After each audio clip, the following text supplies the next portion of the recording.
चलिए आज के वीडियो में हम स्वागत करते हैं और हम लोग आज का जो टॉपिक है हमारा प्रकाश संश्लेषण है। यह जो है सभी चैप्टर के लिए है। आप अगर 9th में पढ़ोगे तो 9th में आपको मिलेगा पढ़ने को, आप अगर 10th में मिलोगे 10th में पढ़ने को मिलेगा। तो ये बेसिक फंडामेंटल एक कार्य है जो हमारे सभी पेड़ पौधे करते हैं, है ना। तो आज हम लोग प्रकाश संश्लेषण के बारे में थोड़ा सा डिटेल से बात करेंगे। प्रकाश संश्लेषण है क्या, है ना, कैसे पेड़ पौधों के अंदर होता है और खास करके पौधे ये प्रकाश संश्लेषण प्रक्रिया को कैसे करते हैं। तो ये चीज़ों को हम लोग जानेंगे आज की इस वीडियो में प्रकाश संश्लेषण बहुत डिटेल से। जो आप लोग, मैं यकीन दिलाता हूँ आपको कि आप आज जो भी प्रकाश संश्लेषण के बारे में जानते होंगे उससे आपको कहीं एक्स्ट्रा मिलेगा जानने को प्रकाश संश्लेषण के बारे में। ठीक है, तो इस टॉपिक को शुरू करते हैं और जानते हैं कि प्रकाश संश्लेषण है क्या। पहले बेसिक से जान लेते हैं कि प्रकाश संश्लेषण है क्या, उसके बारे में बाद हम लोग डिटेल से चर्चा करेंगे कि प्रकाश संश्लेषण का महत्व क्या है। ठीक है, और कौन कौन से पौधे इसमें एडिशनल रूप से क्या क्या करते हैं सब जानेंगे हम लोग। तो चलिए बेसिक सा फंडामेंटल जानते हैं। तो प्रकाश संश्लेषण एक विधि है, प्रक्रिया है जिसके तहत पौधे अपना भोजन स्वयं बनाते हैं। ये आप लोग सब जानते होंगे। तो इनको बनाने में आप लोग कौन कौन से इंग्रेडिएंट्स लगते हैं समझिएगा। पहला चीज कि उसको सनलाइट लगेगा, सूर्य का प्रकाश, है ना।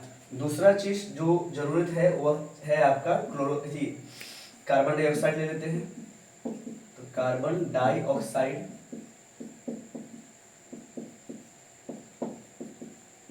कार्बन डाइऑक्साइड अति आवश्यक है जिसका फॉर्मूला CO2 हो जाएगा, है ना। उसके बाद एक जल है, जल और इसके साथ ही ले लेते हैं हम लोग खनिज लवण, खनिज लवण।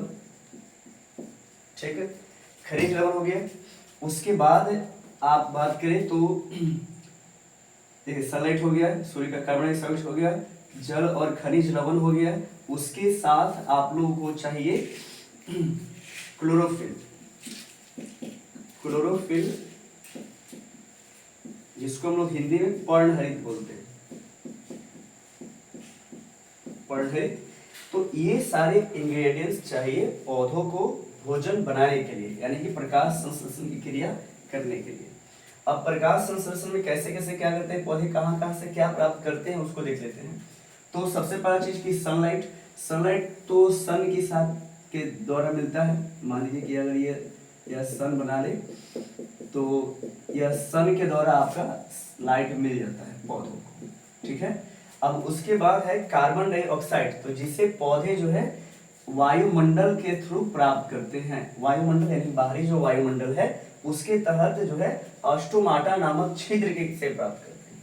जैसे ये प्लांट है तो प्लांट में अगर ऊपर वाला पार्ट देखेंगे तो ऊपर वाला पार्ट में एक रहता है, एक पार्ट रहता है ना, जिसको एपिडर्मिस बोलते हैं। तो एपिडर्मिस में स्टोमाटा नामक छिद्र होते हैं और उसी छिद्र की मदद से विसरण प्रक्रिया द्वारा, है ना, विसरण प्रक्रिया द्वारा CO2 को वह प्राप्त करते हैं, अंदर ग्रहण करते हैं। ठीक है, तो ये हो गया, ऐसे ले लिए।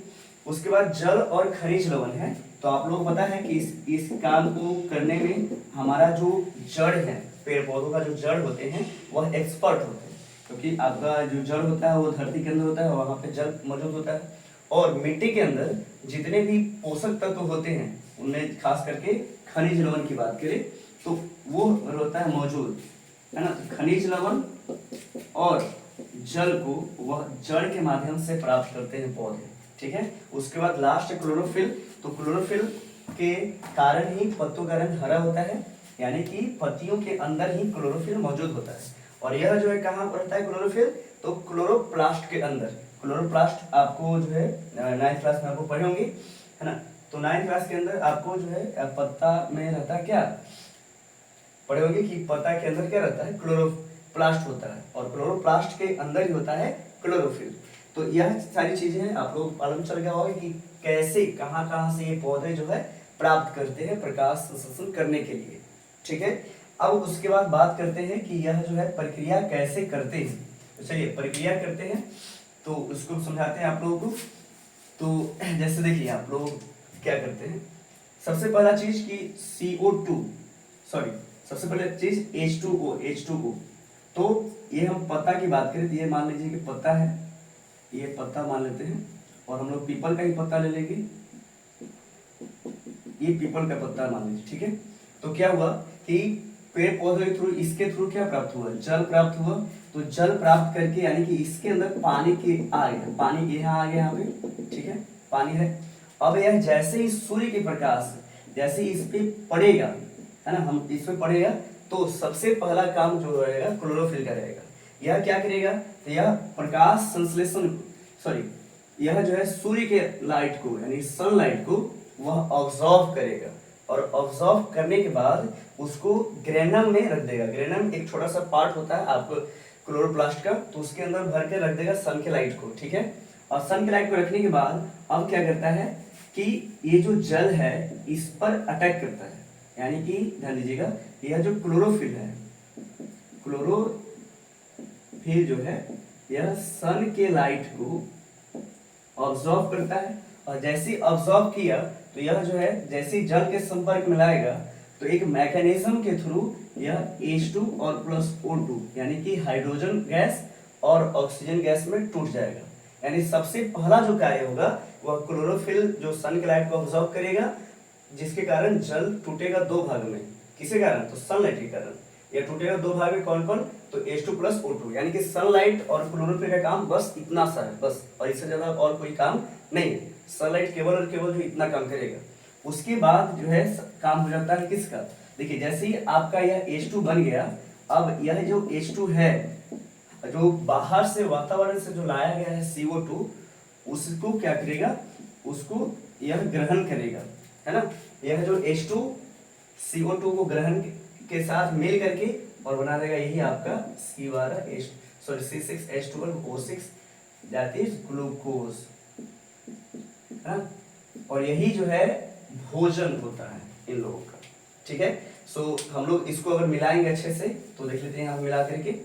अगर इसको आप मिलाइएगा तो H से कैंसिल कीजिएगा, यहाँ इस तरफ क्या बचेगा, इस तरफ बचेगा H2O, और यहाँ पे क्या हो जाएगा CO2, है ना। फिर यहाँ हो जाएगा इस तरफ हम लिखते हैं यहाँ पर, यहाँ बचेगा C6H12O6 that means glucose, and last ये रहेगा आपका O2, है ना। इसको देख लेते हैं कैसे होती है। तो 6 अमाउंट में होता है, 6 ये होता है और 6 आपका ये होता है। अब क्या होता है कि देखिए अब इस O2 का उपयोग पौधे नहीं करते हैं, इसलिए यह जो त्यागते हैं प्रकाश संश्लेषण। इसलिए कहा जाता है कि पौधे प्रकाश संश्लेषण के माध्यम से हमें वातावरण में ऑक्सीजन गैस को छोड़ते हैं, है ना, वही विषमन प्रक्रिया होगा। तो देखा ना आपने कि कैसे प्रकाश संश्लेषण के माध्यम से एक ग्लूकोज का निर्माण हुआ। तो यही ग्लूकोज जो भोजन का कार्य करता है, ठीक है। तो इस तरह से प्रकाश संश्लेषण क्रिया होती है। चलिए, तो ये हो गया सिंपल प्रोसेस, हम लोग समझ लेते हैं। हाँ, जो हम लोग समझ लें तो ये होगा प्रकाश संश्लेषण प्रक्रिया। नेक्स्ट हम लोग समझते हैं कि आप लोग माइंड में ये आ रहा होगा सर ये आखिर पीपल का ही पौधा आप क्यों लिए, है ना, क्योंकि इस पे आप विशेष बताने वाले होंगे। तो सही सच बात है कि हम जो पीपल के बारे में कुछ अनोखा तथ्य बताने जा रहे हैं, है ना। तो अनोखा तथ्य क्या है पीपल के बारे में वो समझते हैं। आप लोग सुने होंगे गांव देहात में या जो कहीं से भी आसपास के लोगों से कि पीपल के पौधे जो होते हैं वह रात को भी ऑक्सीजन देते हैं, जो कि एक बहुत बड़ा झूठ है ना। आज मैं बताता हूँ कि मतलब ऐसा नहीं है, मैं ये नहीं बोल रहा हूँ कि पीपल का पौधा खास नहीं है और पीपल को जो है पूजनीय नहीं होता है। पीपल पूजनीय है, लेकिन जो हमसे ये बताया गया था हम लोगों को कि यह रात में भी जो है ऑक्सीजन गैस देता है, जो कि संभव सत्य नहीं। इसका सत्य क्या है हम लोग जानते हैं, जानते हैं। आज के वीडियो में क्या है पीपल के बारे में तथ्य समझते हैं। देखिए यह जो है बोला जाता है, देखिए एक मैं बात बताता हूँ आपको कि प्रकाश संश्लेषण क्रिया के लिए जो जो मैंने यहाँ पदार्थ लिखा था वह अति आवश्यक है। अगर वो उसमें से कोई एक नहीं होगा तो प्रकाश संश्लेषण क्रिया नहीं हो पाएगी। आप लोग पता है, एक मैं फैक्ट बताता हूँ कि दिन के समय पौधे जो है जितना जल वह लेते हैं, जितना जल जो है लेते हैं इसमें से उसका 90% भाग वाष्पोत्सर्जन प्रक्रिया द्वारा बाहर वायुमंडल में छोड़ देते हैं।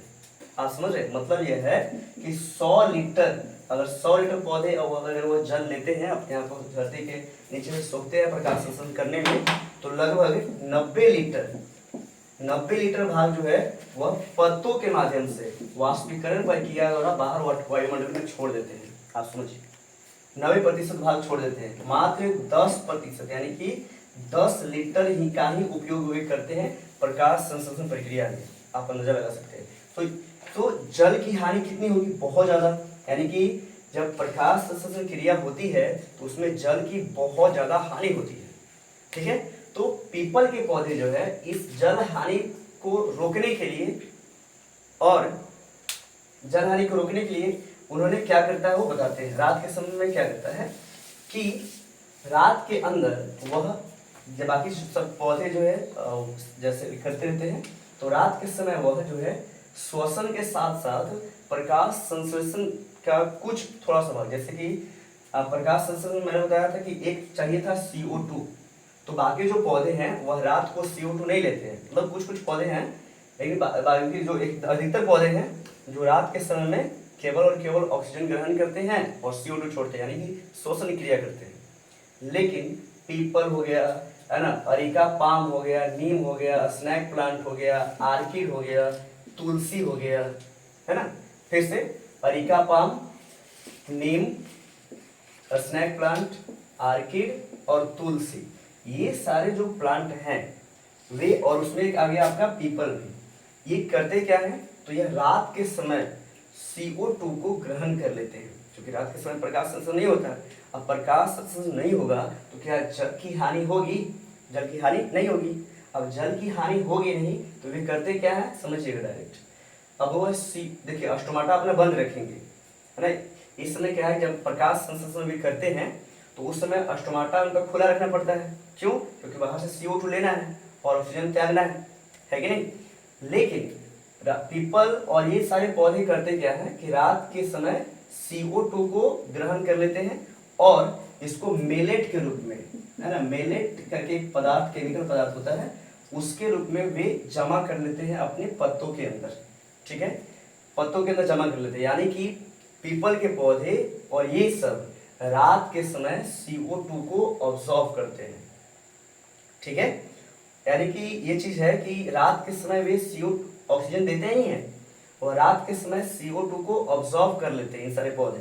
ठीक है, बाकी जो पौधों को ऐसा है, बाकी सारे जो पौधे हैं इसके अलावा उनको कहा जाता है उनके बारे में कि रात के समय उनके नीचे नहीं सोना चाहिए। उसका कारण यह है कि क्योंकि वे रात को प्रकाश संश्लेषण नहीं करेंगे, यानी श्वसन केवल करेंगे, तो श्वसन करेंगे तो वह ज्यादा मात्रा में CO2 गैस छोड़ेंगे। अब CO2 गैस ज्यादा मात्रा में छोड़ेंगे तो क्या रात के समय हम लोग जाएंगे वहां पे तो क्या होगा, ऑक्सीजन का घनत्व घटा रहेगा, यानी CO2 का घनत्व बढ़ा रहेगा, जिससे हमें सांस लेने में कठिनाई होगी, हमारी मौत भी हो सकती है। और बाकी अन्य पौधों के लिए है, लेकिन पीपल के पौधे में ऐसा नहीं है। क्यों, क्योंकि पीपल क्या करता है, रात के अंदर जो भी उसके पास पास जितना वह श्वसन के माध्यम से जितना CO2 छोड़ा रहता है उससे कहीं अधिक वह रात के समय ग्रहण कर लेता है सुबह भोजन बनाने के लिए। अब जैसी सवेरा होती है और जो है सूर्य की किरणें जब पड़ती है इन पे, तो पड़ने के कारण क्या होता है कि वह प्रकाश संश्लेषण क्रिया स्टार्ट कर देती है, और प्रकाश संश्लेषण स्टार्ट होता है तो क्या मैलेट के रूप में, चूंकि उनके पास CO2 मौजूद है तो CO2 को ग्रहण करने के लिए स्टोमाटा खुलता नहीं है। स्टोमाटा अगर खुलेगा नहीं तो बताइए क्या जल की हानि होगी, नहीं होगी, जल की हानि नहीं होगा। अब जल की हानि जब नहीं होगा तो क्या बहुत सारे अमाउंट में जल संरक्षित कर देगा। ठीक है, तो यह प्रक्रिया थी है पीपल के बारे में। जस्ट वही प्रक्रिया आपको बात करें हम लोग, हाँ पीपल के बारे में थोड़ा सी और बात कर लेते हैं। ऐसा कहा जाता है कि पीपल का जो पौधा होता है वह जो है बॉडी के अंदर वायु संचार, खास करके ब्लड प्यूरिटी में मदद करता है, और इसकी मदद से इसमें कुछ कुछ ऐसे इंग्रेडिएंट्स होते हैं जिसके तहत हार्ट और किडनी का दो जो नालिका होती है जो प्यूरिफाई करता है, जो ब्लड प्रेशर के थ्रू पूरे बॉडी में भेजता है, वो नालिका को तंदुरुस्त रखता है। तो ऐसा कहा जाता है कि दो चीज, एक पीपल का और एक आम का, सॉरी, अगर आप आम का पत्ता, आम के पत्ता का रस लगभग आधा चम्मच और पीपल का पत्ता का लगभग वही आधा चम्मच अगर रस को जो है निकाल करके, और मरीज को जो जिनका जो है किडनी से प्रॉब्लम थोड़ी है तो उनको अगर देते हैं आप तो काफी हद तक सुधार आता है, और यहाँ तक कहा जाता है कि किडनी स्टोन को भी यह ठीक कर सकता है। सो ये सारी चीजें होती है इसके। अब वही बात करें हम लोग जो है अरिका पाम की भी, नीम की भी और स्नेक प्लांट की भी। आप लोग सुने होंगे कि स्नेक प्लांट को जो है घर में लगाते हैं लोग, इसका कारण क्या है? क्योंकि पहला चीज कारण यह है कि स्नेक प्लांट का कि यह जो है आपके आसपास के अंदर जो CO2 होता है उसको ऑब्जॉर्व करेगा। तो CO2 को जैसे ऑब्जॉर्व करेगा वो, तो आपका आसपास का जो वातावरण होगा वह शुद्ध होगा, है ना, जिससे आपका आपके बॉडी के अंदर वायु का संचार बढ़ेगा। ठीक है, तो ये होता है। तुलसी को भी लगाना चाहिए। तुलसी पहला चीज की तो CO2 ऑब्जॉर्व करता ही है, साथ साथ बहुत सारे अमाउंट में, जैसे कि बहुत सारे अमाउंट में जो है एंटीसेप्टिक गुण वाला, जो है प्रतिरोधी गुण वाला जो है मेडिसिन रिलीज करता है वातावरण में कुछ एरिया तक। तो ऐसा कहा जाता है कि हमें जो है अगर तुलसी के चारों ओर चक्कर लगाना चाहिए, पानी देना चाहिए सुबह सुबह, क्योंकि आप जब आप पानी देते हैं तो आप उसके संपर्क में होते हैं, और वे जो प्रतिरक्षी पदार्थ होते हैं, जो एंटीसेप्टिक प्रॉपर्टीज वाला जो मटेरियल्स जो पदार्थ होते हैं, वे आपकी बॉडी अपने आपके सांस के माध्यम से आपके बॉडी में जाता है, जिससे क्या होता है कि आपके अंदर जो भी बैक्टीरियल है, वायरस है, वो सब का नष्ट हो जाता है। ठीक है, तो ये प्रॉपर्टीज के कारण सारा चीज आर्किड से लेकर के नीम का हो गया, अरिका पाम हो गया, स्नेक प्लांट हो गया, सब में ऐसी प्रॉपर्टीज पाई जाती है। सो हम लोगों ने देखा आज क्या क्या सीखे हम लोग। प्रकाश संश्लेषण के बारे में जाने अच्छे से, प्रकाश संश्लेषण होता कैसे है। हाँ, कोई आप लोग जानते होंगे इसके बारे में, अधिकतर नहीं तो अधिकतर को तो मालूम नहीं होता है, उनको केवल ये बताया गया होता है कि CO2 होता है, H2O होता है, दोनों मिलता है, ये बनता है डायरेक्ट। लेकिन प्रोसेस कैसे होता है हम लोगों ने आज जान लिया, और पीपल से रिलेटेड कुछ कुछ बातें जाने, है ना, कि इन सभी पौधों के इम्पोर्टेंस के बारे में जाने, है ना। तो आज के लिए इतना ही रहेगा, और बस